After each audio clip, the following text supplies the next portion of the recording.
Isa pong pinagpalang gabi sa lahat. Maraming salamat sa Diyos sapagkat ngayon po ay December 6, 2023 at Wednesday Gospel po ang ating pagninilayan.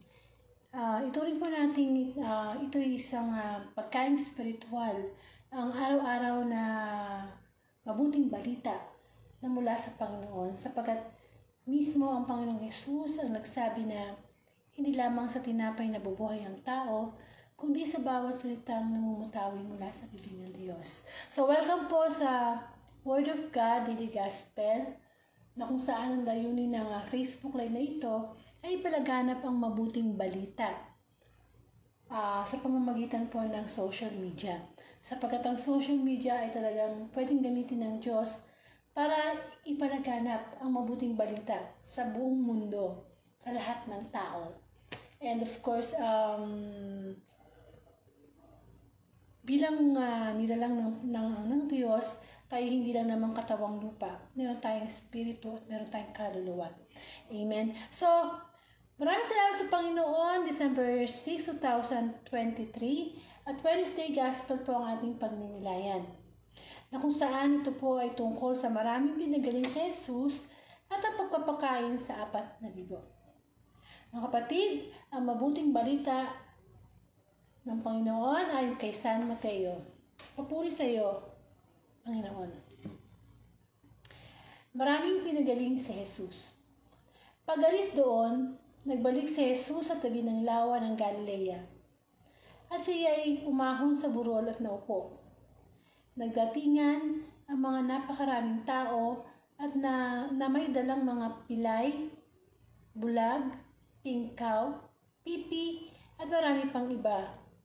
Inilagay nila ang mga may sakit sa harapan ni Jesus at kanyang pinagaling sila. Namangha ang mga tao nang makita nilang nagsasalita na ang mga pipi, gumaling na ang mga pingkaw, nakakalakad na ang mga pilay, at nakakakita na ang mga bulag. At nagpuri sila sa Diyos ng Israel. Ang pagpapakain sa 4,000. Tinawag ni Jesus ang kanyang mga alagad at sinabi, "Nahahabag ako sa mga taong ito sapagkat 3 araw na ngayong kasama ko sila at wala silang makain. Hindi ko ibig na sila'y paalisin gutom, pagkat baka sila mahilo sa daan." At sinabi ng mga alagad, "Saan po tayo kukuha nitong tinapay na makakasapat sa gayong karaming tao?" "Ilan ang tinapay ninyo riyan?" tanong ni Jesus sa kanila. "7 po," sagot nila, "at ilang maliliit na isda." Ang mga tao pinaupo ni Jesus sa lupa. Kinuha niya ang 7 tinapay at ang mga isda at nagpasalamat sa Diyos. Pagkatapos, pinagpira-piraso niya ang mga iyon at ibinigay sa mga alagad para ipamahagi sa mga tao. Kumain ng lahat at nabusog at ang tipunin nila ang tinapay na lumabis, nakapuno sila ng 7 bakol malalaki. Ang mabuting balita ng Panginoon, pinupuri ka namin Panginoong Heso Kristo. Amen. Alam niyo po itong gospel na to tungkol sa maraming pinagaling sa Jesus at pagpapakain sa 4,000. Taon-taon po talaga na naririnig po natin yan. Pero naniniwala ako na sa bawat gospel, sa bawat araw, merong iba't ibang mensahe ang Diyos sa atin. Kasi dapat tayong maniwala na ang salita ng Diyos ay nagpapagaling. Hindi lamang yung masasabi natin na nagpapagaling ang Panginoon Jesus sa pisikal. Yung mga bulag nakakakita, nakakarinig yung mga bingi. Hindi lang yon. Kumbaga, more of that na yung spiritual illness natin, yung mga kasalanan na ginagawa natin, yun ang mas gustong bigyan ng Diyos ng himala, ng pagpapagaling. Amen? And of course, ngayong gabi po, ay magkakaroon po tayo ng guest preacher. At ito po ay si Brother Francis. Okay? Kaya lang hindi ko pa siya nakikitang nag-aano, no? Na hindi ko pa makita yung pangalan niya dito sa monitor ko. So, try ko lang po sandali siyang i-chat ko na po sa siya sa Messenger. So, habang chinachat ko po siya, i-prepare po natin spiritually ang ating pakikinig sa mabuting balita sapagkat hindi lang naman dapat tuwing linggo tayo nakakarinig ng gospel. Dapat po everyday. Wait lang po. Here ako, sis. O, sige, add na po natin siya. Wait, here na ako, sis, pero ano... ano pa? Bakit? Dapat kasi nakalagay dito sa screen ko, add to live eh. Ang nakikita ko lang kasi, brother, yung comment mo, na here ako, sis. Baka pwedeng, tawag dito, wag ka uli, pumasok ka uli. Umalis ka muna sa live uli, tapos pasok ka uli. Para makita ko yung dapat kong pindutin para makapasok ka. Ay, ibig ko sabihin ngayon, di ba ngayon nanonood ka? So, ang gawin mo, mag-out ka muna dito sa live, tapos bumalik ka uli. Para makita ko yung sign na, kasi meron dapat lalabas dito sa live ko na i-add kita eh. Wala eh, comment ang nandito, no? So, dapat bring, okay sis, mag-on. Dapat bring on camera, yun. Dapat meron dito, makita ko sa pangalan mo yung bring kita sa camera. Amen. So, habang hinihintay natin si Brother Francis, ang pagpapagaling ng Panginoong Jesus, talaga namang kamangha-mangha. Kaya nga siya kinaiinggitan ng mga Pariseo, Saduceo, mga dalubhasa sa kautusan. Kasi hindi nila kaya yung ginagawa ng Panginoong Jesus na pagpapagaling. Sa madaling salita, mga naiinggit sila. Dahil dumating ang time na dumadami na yung mga followers ni Jesus Christ. Talaga namang, syempre, sila may mga mataas silang pinag-aralan. Talagang pinag-aralan ng mabuti ang kautusan. Pagkatapos, darating ang isang anak ng karpintero na mababalita na nagpapagaling ng mga may sakit, nagkakasaot ng mga demonyo, bumubuhay ng mga patay. Dahil lalo hindi nila magagawa yun, pagbubuhay ng patay. Pero, ang pagpapagaling na ginawa ng Panginoon physically kasi usually gano'n naman ang nakita natin sa naging buhay ng Panginoong Jesus eh. Yung physical na kagalingan, yung may lalapit sa kanyang bulag, pipe, may ketong, iba't ibang klaseng sakit. Amen. Pero ang mga ito ay lumapit na may malaking pananampalataya sa Panginoon. Kaya nga, kamukha ng babaeng dinudugo ng mahabang panahon, talaga namang, di ba, ano yung ginawa? Sabi ng babae, mahawakan ko man lang po yung dulo ng inyong damit, ako po gagaling. So tayo, di ba, pag tayo ay humihingi ng kagalingan sa Diyos, actually, hindi naman yung mga pagpapahid mo ng panyo sa santo o whatever ang nakakapagpagaling eh. Kundi yung faith natin. Kung gaano kalakas yung faith mo, naniniwala ka, magpapagaling ka ng Panginoong Jesus, yun na yun eh. Amen? So, sa buhay natin ngayon, alam naman natin na lahat ng bagay dito, instant na. Amen? Saan ako pasok sa'yo na? Dito hindi, ibig ko sabihin na, brother, nakikita kita dito sa screen, yung pangalan mo. Kaya lang, puro comment mo yung nakikita ko. Dapat meron yung word na bring you in, sa camera. Pero hindi ko makita yun. Anyway, try mo kayang i-restart uli. Yun. I-restart yung cellphone mo. Baka sakali pagpasok muli ng live, may mag-appear na dito sa screen ko na pwede na kitang i-add. Yan. Pakitry na lang po na mag-restart ka ng cellphone mo. Ano po pala? Tapos cellphone po ang gamit nyo ha, hindi laptop. Kasi cellphone po ang gamit ko ngayon. Kasi kung cellphone ako sa laptop ka, hindi po tayo magko-connect. Kailangan po cellphone to cellphone. So, yun nga pong sinasabi ko na ang Panginoong Jesus, gumagaling ang mga lumalapit sa kanya dahil may pananampalataya. Tingnan niyo po yun sa mga nakaraang gospel, kamukha nung kay Zaccheo. Si Zaccheo, yung ano ba tawag dito? Siya yung leader, no? Sa mambubuwis. talaga naman na, di ba, gumawa siya ng paraan, makita siya sa puno, para lang mapansin ng Panginoong Jesus. Nandun yung talaga makikita mong desire niya na makalapit sa Panginoon.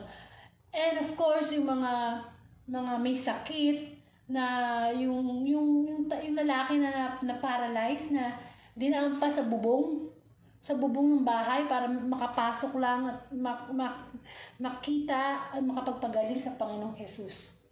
O kaya yung bulag, na syempre bulag siya, di siya nakakita. So ang ginagawa niya, sumisigaw siya para mapansin ng Panginoong Jesus. So sa buhay po natin, ayun po brother, hindi po pwedeng laptop, kailangan po cellphone ang gamit mo. Kasi po, di ba parang nangyari na po yata sa atin yan, na kapag ka cellphone at saka laptop, hindi po kayo papasok sa live ko. Kasi cellphone po. So, pakigamit niya lang po yung cellphone nyo. Cellphone po, brother, cellphone. Hindi po laptop. Nangyari na kasi sa akin yan na may mga guest akong preacher na cellphone yung gamit ko, tapos sila laptop. Hindi po magpapasok eh. So, pakigamit na lang po yung inyong cellphone. Yan eh. So, ayun. Saan na ba ako napunta? Ayun nga sinasabi ko nga po, ang pagpapagaling ng Panginoong Jesus, talaga ang purpose niya is yung spiritual illness natin. Because naniniwala po tayo that Jesus Christ is a divine healer. Sa panahon po natin ngayon, marami na ngang instant, kaya pati ang buhay ng tao, instant na rin. Iba't ibang klase na ng sakit ang nararanasan natin sa panahon na ito. Mga cancer, hindi ba? At saka ang ikli na ng buhay ng tao po ngayon kumpara dun sa mga panahon ng lolo't lola natin. Amen? At alam naman po natin na health is wealth. Hindi ka na baling mayaman, hindi mayaman, pero mayaman ka naman sa kalusugan, maganda yung kalusugan mo. Kesa naman yung pakayaman mo nga, sobrang yaman mo nga, halos lahat yung naipon mo, yung pera mo, napunta lamang sa pagpapagaling. Kaya magpasalamat tayo sa Diyos kapag tayo ay walang sakit, walang ubo, walang lagnat, kasi ano yan? Biyaya ng Diyos. And of course din, kung halimbawa tayo ngayon nasa katayuan na meron tayong sakit, magpasalamat pa rin tayo sa Panginoon.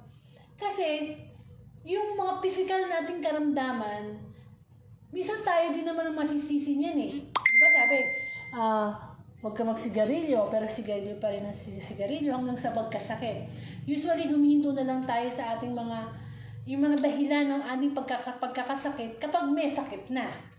Pero hanggat wala pa, diba, patuloy nating sinusunod yung ating kahinaan. So, brother, paki na lang na cellphone yung gamitin mo.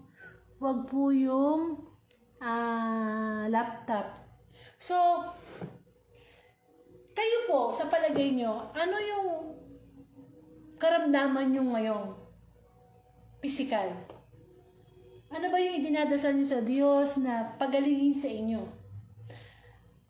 Yung mga sakit na yan, minsan hindi mo maiwasan. Yung mga aksidente, hindi maiwasan. Yung mga pagsubok sa buhay, halimbawa, bigla kang namatayan, nasunugan, minsan hindi mo maiwasan. Pero anong sabi ng Panginoong Jesus sa kanyang mga alagad? Na dagdagan, increase your faith. Kailangan dagdagan natin yung ating pananampalataya sa Diyos, pagtitiwala. Kasi, minsan diba, sino pa naman tao gusto magkasakit? O halimbawa, kamukha ko. Sinasabi ko sa Panginoon na, Panginoon, sana ilayo niyo po ako sa anumang sakit, pamilya ko. Diba? Yun naman lang. Pero, nagdadasal ka na ng gano'n, dumadating pa yung biglang sakit, biglang problema. Kaya sabi ng Panginoon, dapat, hindi daw gano'n ang ating idinadalangin. Hindi yung ilayo tayo sa mga ganitong sakit, sakuna, kundi dagdagan yung faith natin. Para pag dumadating yung mga unexpected na mga pangyayari sa buhay natin, ready tayo. Na kapag kahit idinadasal natin na, Lord, sana walang mangyaring masama sa pamilya ko, tapos may nangyari, ready yung faith natin. May mga mahal tayo sa buhay na ipinapanalangin natin na huwag mamatay, tapos namamatay. Hindi ba? So, kailangan yung faith natin naroroon na hindi magiging dahilan yung mga bagay na hindi natin gustong mangyari sa buhay natin para tayo ay hindi magtiwala sa Diyos. At ang himalang malaki na dapat nating maranasan bilang isang tao, hindi lang yung gumaling tayo pisikal, kundi spiritual. Ibang tipong, sige, may cancer ka ngayon.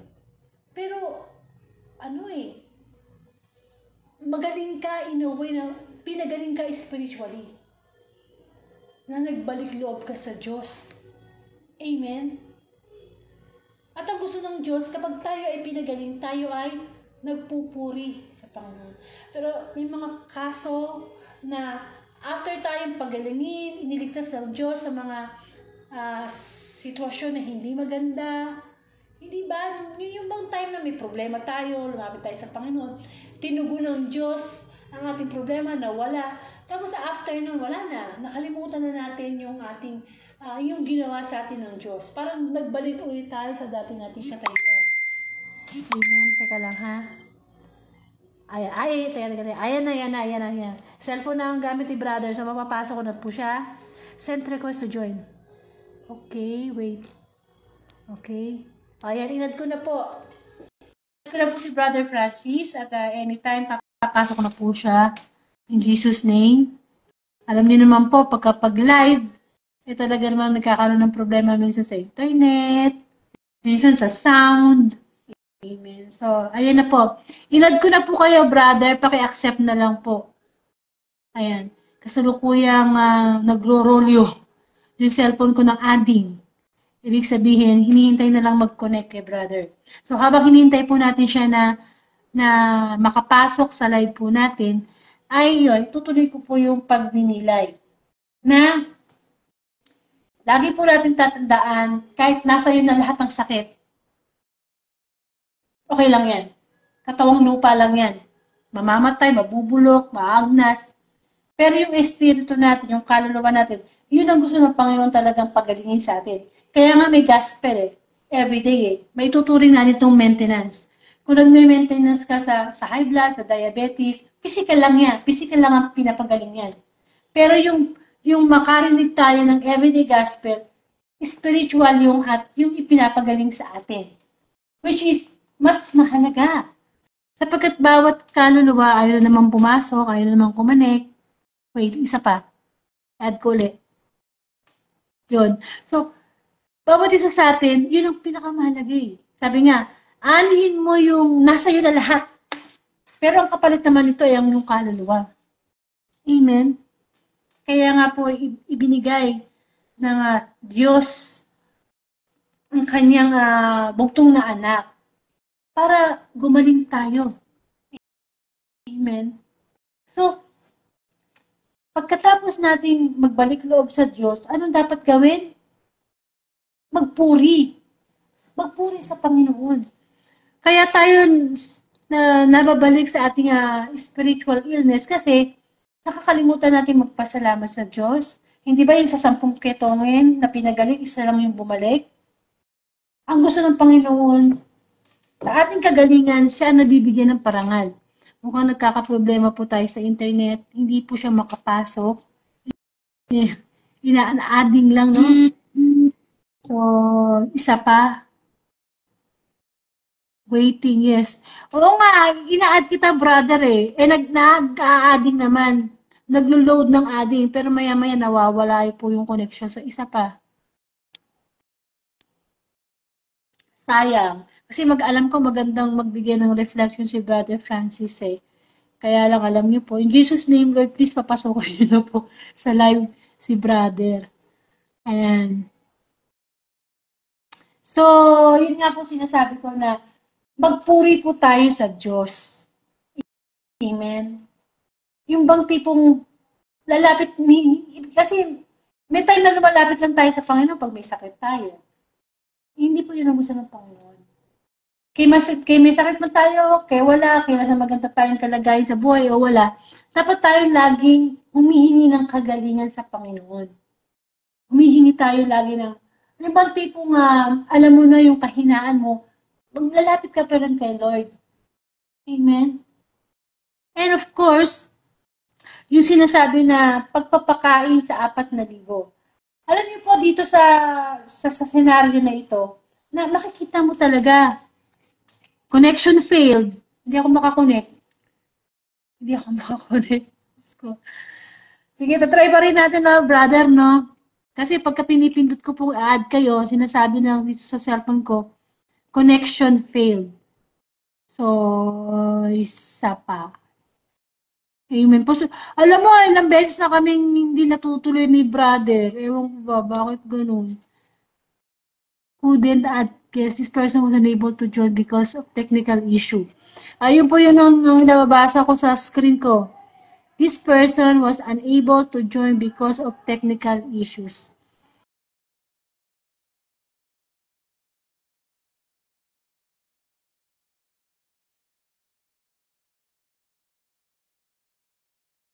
Papakain ay makikita po natin ang kahabaan ng Panginoong Jesus.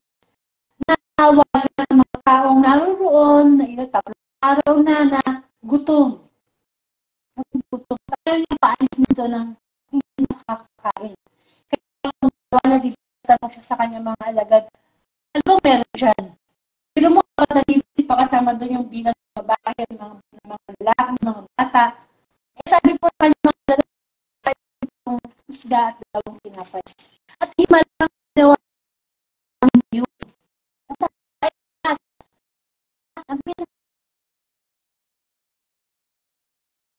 Usually, kung isang malaman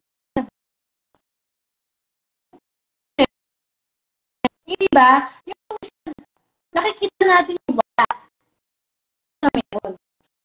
Kaya ang nangyari, hindi tayo nakakapagkasama. Sana ang Panginoon Jesus, nalalaki pa siya sa Ama.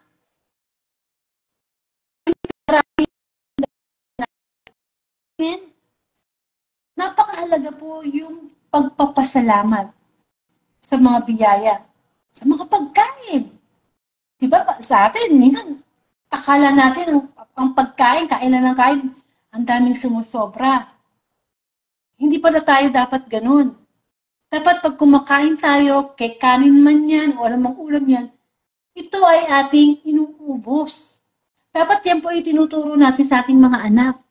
Yung pagkain ng masinop. Hindi yung pagka, halimbawa, lalabas kayo, o order kayong ganito. Alam niyo, nangyari sa akin yun na, yung ba sa isang fast food chain, nakita ko na kain sila ng kain, no? Tapos merong pulubi dun sa labas, nakatingin lang sa kanila. Ano sila isang grupo ng kabataan. Pagkatapos paglabas nila, ang daming natirang kanin, manok, ang dami. Now, which is, kung pagsasamahin mo, kaya nang mabusog yung pulubing nakatingin sa kanila. Kasi may pambili siguro, pero sila siguro pambili. Di ba? Pero kung ikaw isang mahirap, ay baka pag makikita mo sa planto mo, parang hinugasan. Na wala man lang natira kahit ano. Kahit kaunti. Di ba? Sa handaan. O ito sa handaan ha. Paano ba tayo kumakain sa handaan? Yung bang tipong punong-puno yung plato, lahat ng menu nakalagay doon. Menudo, lechon, kung ano mo, workon, kanin. Hindi ba?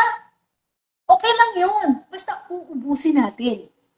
Kasi biro mo kung ikaw yung naghanda, pagkatapos makikita mo yung mga bisita mo, may tirang workon, may tirang chicken, may tirang ganito. Sasabihin na lang natin, pakain na lang sa aso yan. Amen. Di ba masakit yun na pinag-aksaya mo ng pera pagkatapos hindi inaaksaya yung pagkain. Amen. Tayo ay laging magpasalamat sa Diyos. Brother, ganun talaga di ba? Minsan meron tayong mga inaasahan na live pagkatapos hindi makapasok. Di ba, marami pa namang araw na darating Pero sa totoo lang, mga 3 beses na yata tayo napapalpak when it comes sa ano. Anyway, marami pa naman Nagkataon lang kasi na, wala po kasi ako sa bahay. Kaya ang gamit ko lang po is load lang po ako. Pero kung nasa bahay po ako, malakas po yung connection. Pwedeng laptop pa. yung gamit ko. Usapan nga po namin ni Brother StreamYard eh. StreamYard through Facebook, no? To Facebook ang sana eh. But anyway, ganun po talaga, may mga unexpected po kasi tayo minsan sitwasyon na anyways, thank you brother, thank you. Alam ko po naghanda ka, pero sisiguraduhin ko po na sa susunod nasa kung malakas yung connection ko. Medyo nag-weak. Kasi may time naman po na nakakapasok yung guest eh. Kahit cellphone lang ang gamit ko eh. Nagkataon lang po ngayon na talagang hindi. Amen? So, yan po si Brother Francis. Asahan po natin siya na hindi matatapos ng December. Isasalang ko po siya ulit sa laptop. Ano na kami? Laptop to laptop. Tsaka yung talagang internet na po. Amen? Thank you, brother, ha? So, yun nga pong sinasabi ko na lagi po tayong magpasalamat. Pero nakakalungkot na nakikita mo sa isang mga fast food chain na mas nauuna pa yung selfie kaysa yung magdasal at magpasalamat sa Diyos. Samantalang nung maliliit tayo, tinuturuan tayo ng mga lolo at lola natin na, magdasal muna kayo ha, bago kayo kumain ha. Magpasalamat tayo sa Diyos ha. Diba? Meron pang yung dasal na pangbungad, tsaka pang closing prayer sa pagkain eh. Amen. Pero ngayon talagang halos wala ka nang makita. Minsan isang set ng pamilya, wala na yung pagpipray. Sana wag natin baliwalain yun. Sana kung halimbawa kumakain tayo kahit sa bahay lang natin, wala na. Ang masama pa, habang hindi na nga nagdasal bago kumain, habang kumakain, hawag pa rin yung cellphone. Habang kumakain, talaga namang nanonood pa ng YouTube, nag-video pa. At ito pa ang isa, wag po natin gagawin yung kakain, mag-video tayo, mag-Facebook live tayo, habang tayo ay kumakain. Kasi yung pagkain, dapat sagrado yan eh. Dapat ninanamnam natin yung lasa ng kinakain natin. Kasi pagkain yan ng ating physical na katawan. Ang nangyayari ngayon, di ba, hindi na natin inuwaya ng maayos. Minsan, nagmamadali pa tayo.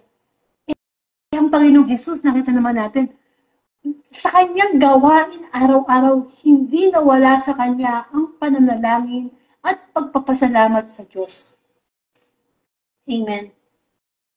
Kaya nga sa himala na ginawa niya sa pagpapakain sa 4,000 na yan, ng mga tao na yan, makikita natin yung kanyang pagpapasalamat sa Diyos, sa Ama. Kasi hindi naman niya magagawa yun eh. Kung hindi siya connected sa Diyos eh. Amen. At nakikita natin yung habag. Tayo din, magkaroon din tayo ng habag sa ating mga kapwa na halos wala nang makain.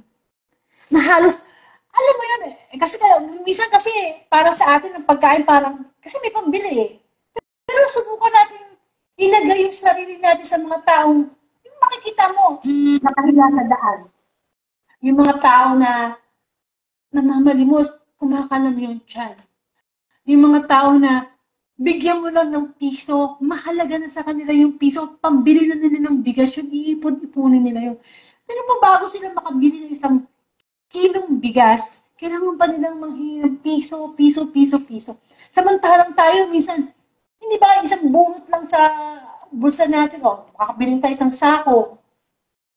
Minsan, hindi mo malaman ang halaga ng isang bagay kapag wala na sa'yo. Yung mga tipong wala ka nang makain.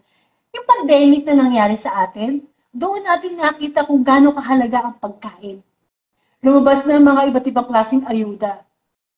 Kay mayaman ka, kay mahirap ka, hindi ka pwede basta-basta bumili sa grocery at ubusin yung gusto mong bilhin. Nagkaroon ng limitasyon na kailangan pag nag-grocery ka, kailangan 3 pirasong alcohol lang, 5 pirasong delata lang. Hindi ba? Nakikita mo na yung value ng pera mo, dapat pinapahalagahan natin. Kasi kahit gano'n tayo kayaman, kung dumating ang panahon ng magiging taggutom na, walang magagawa ang pera natin. At of course, nagpapasalamat tayo sa Diyos kasi yung kinakain natin, galing sa Diyos. Yung kinakain natin, ipinagkatiwala sa atin ng Diyos. Hindi dahil sa, marami akong kinakain ngayon kasi masipag ako eh. Kasi pinagtrabahoan ko yan. Hindi. Galing yun sa Diyos. Kaya ipinagpapasalamat.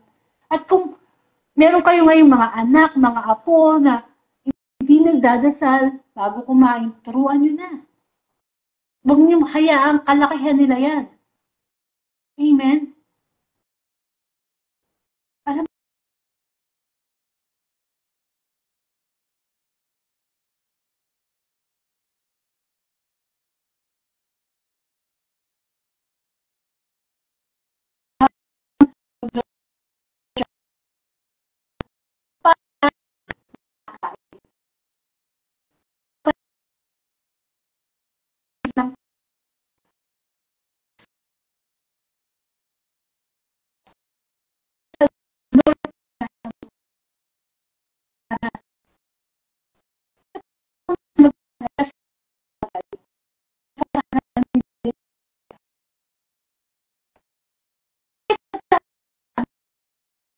mga anak, kahit paano ulam yung inihain ni nanay sa mesa, kainin.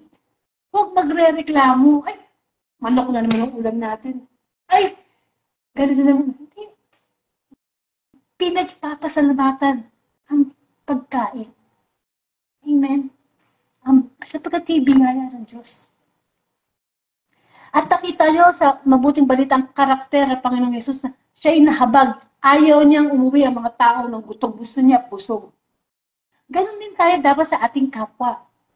Yung bang, kung ano yung may share natin sa ating kapwa, i-share natin. Huwag natin hayaan na sila maging mukhang kawawa, maging walang-wala. Kasi kung sino yung meron, mas malaki kasi yung ibinigay sa atin ng Diyos. Mas malaki yung ine-expect ng Diyos na ibalik natin sa Kanya. Amen. Tingnan niyo yung yung babaeng balo. Diba nakita niyo? Yung mga mayayaman, ang lalaki ng mga handog. Siya, yun na lang ang meron sa kanya, kusing na lang niya, ibinigay pa niya. Diba? Makikita natin na dapat ganun tayo eh. Kung anong yung binibigay natin sa ating kapwa, hindi lang yung tira-tira. Diba? Dapat ibinibigay natin yung ating sarili. Kasi, tinuturuan din tayo ng Diyos na mahabag. Kasi si Jesus Christ napaka-mahabagin niya eh. Ayaw tayo nagugutom. Pero yung kagutuman na binabanggit dito sa gospel, ay yung gutom yung ating espiritu sa kanyang mga salita. No, sige, physical, ang taba mo, ang lusog mo, masyado kang athletic, physically. Pero what about spiritually? Spiritually pala, payat na payat yung espiritu mo, gutom na gutom sa paggawa ng mabuti. Yun ang kagutuman na gustong busugin ng Diyos sa atin. Kaya tayo ay dapat nagdi-desire na makarinig ng mabuting balita. Amen. Yun ang dinatarget ng Diyos, yung kagutuman nating spiritual. Sapagkat doon tayo nanghihina yung faith natin. Nagkakasakit tayo spiritually. Kaya dapat mga kapatid, bawat isa po sa atin ay talaga namang nagbibigay ng importansya sa bawat biyayang ibinibigay sa atin ng Diyos. Lalo na yung pagkain. Of course, yung pagkain spiritual ang higit sa lahat. Sapagkat kapag busog tayo spiritually, susunod na yung physically. Naniniwala ba kayo doon? Kasi ganito yan ha. Halimbawa, busog ka physically. Nabibili mo lahat ang gusto mo, nakakain mo lahat ang gusto mo. Kahit na masama na sa katawan natin, yung mga junk food, mga instant. Sige, busog tayo physically. Pero, nakakalimutan natin mag-fasting.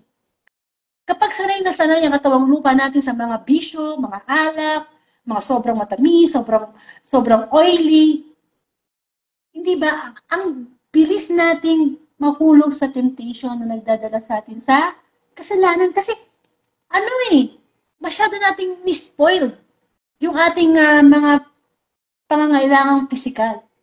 Pero subukan mo mag-fasting.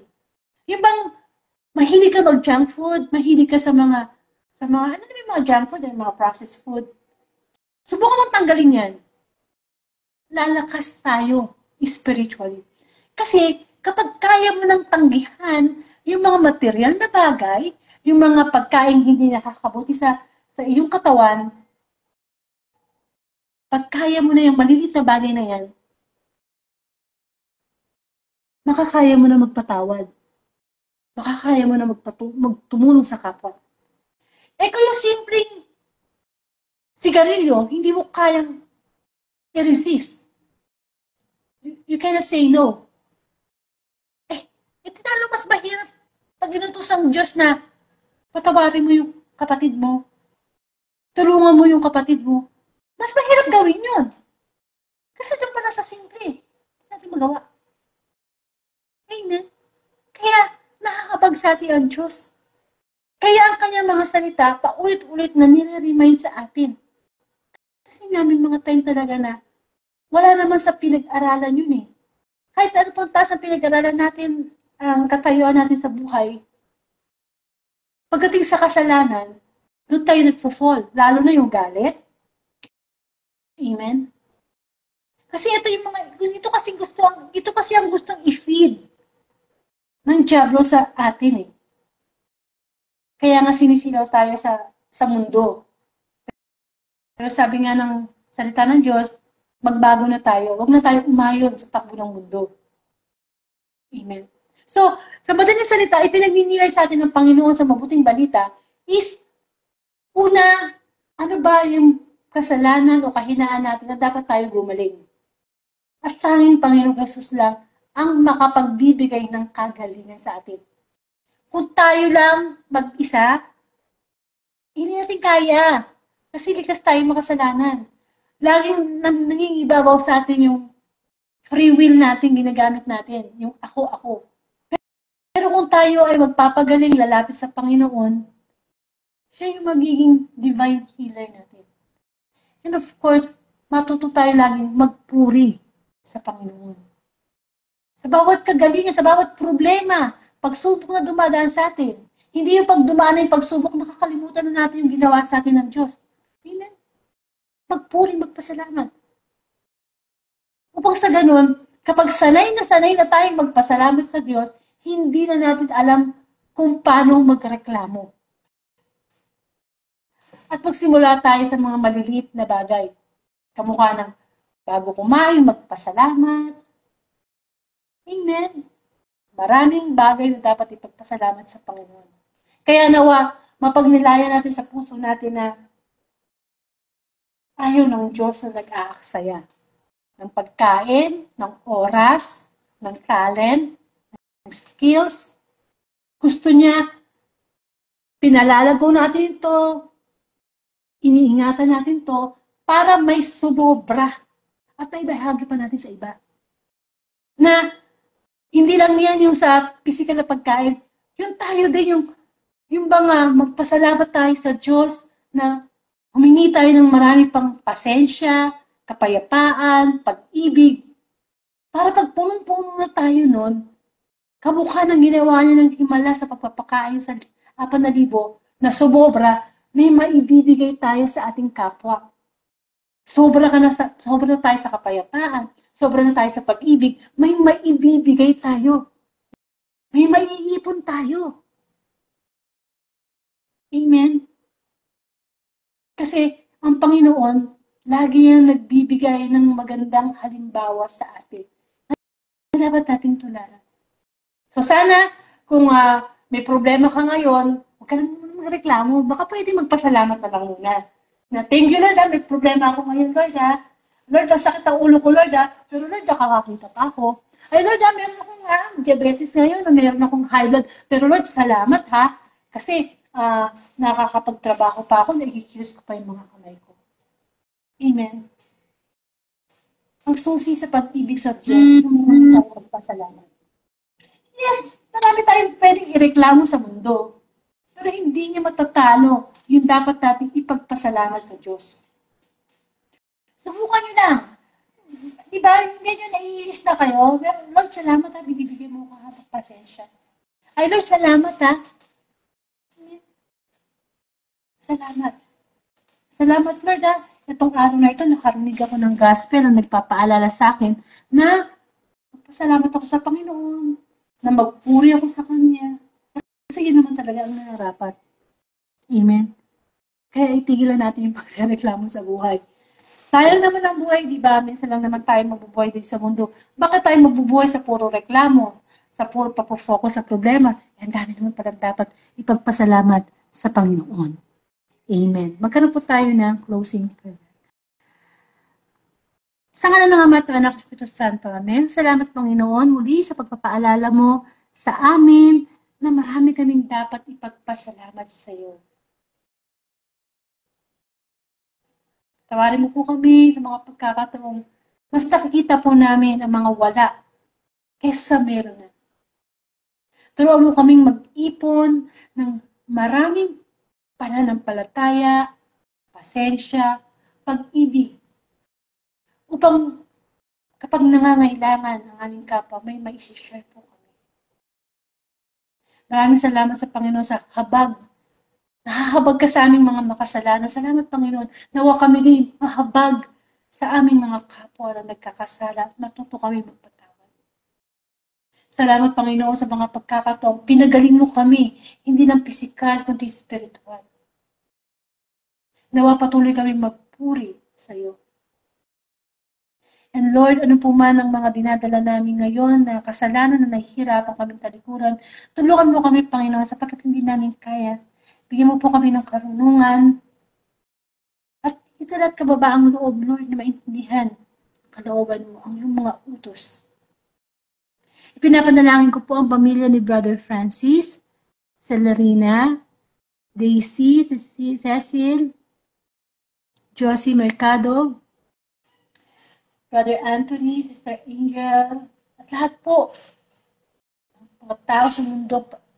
Dinadalangin po namin na laging magkaroon sa puso nila, namin, ang salitang salamat, Panginoon. Maraming salamat. Napakabuti mo. Wala kang katulad.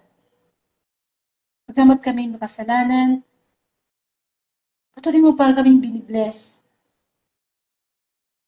Patuloy mo pa rin kaming binibigyan ng pagkakataon mong balik loob sa'yo. Salamat, Panginoon. Maraming salamat. Ama namin, sumasalangit ka, sambahin ang ngalan mo, mapasa amin ang kaharian mo, sugid ang loob mo dito sa lupa para na sa langit. Bigyan mo po kami ng aming kakanin sa araw-araw. Patawarin mo po kami sa aming mga sala.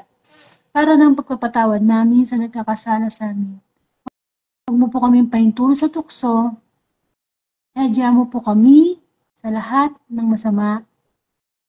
Amen. Mga kapatid, ang Diyos ay Diyos ng pag-ibig, Diyos ng kahabagan. Nawa, lagi nating huwag kakalimutan na magpasalamat sa Kanya. At kung ipagkakaloob po ni Lord ang December 7, 2023, ang Thursday Gospel naman po ang ating pagninilayan. Maraming pong salamat and to God be the glory.